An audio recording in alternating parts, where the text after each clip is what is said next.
One thing I think it's important for youth soccer coaches to understand is that it's super important for players, I'd say under the age of 14 at least, right? Like under high school, to all be playing, right? And all be playing half the game. And this goes for club. I know there's that pressure to win, but you have to develop the players. And if you have a player that maybe they practice okay, right? They're not the strongest player, but and they get tense and maybe nervous in a game. You not playing them in the game or playing them very little is not going to help them overcome that, that part of them, right? That's having a hard time in those game situations. Number one, you have to support them mentally. You have to encourage them, build them up, give them confidence, right? Build up their confidence so that when they go into a game, they have, they're not as nervous. But also you just have to let them experience it, right? Have those ups and downs.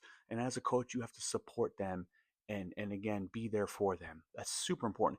That's how you develop players.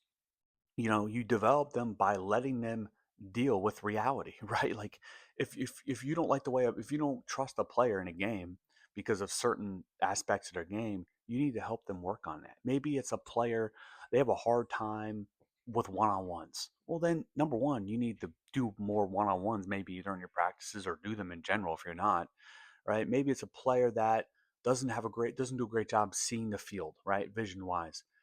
Again, that's something that you need to coach and explain to that player what they need to do and try to help them to grow in that area. And again, maybe it's in the game they get nervous, then give them more game time. But every player should be playing half the game. Your first goal should not be winning. It should be developing those players as soccer players and honestly as humans, right? As people. Because a lot of the things in soccer they're going to deal with in life, right? Adversity and all kinds of things.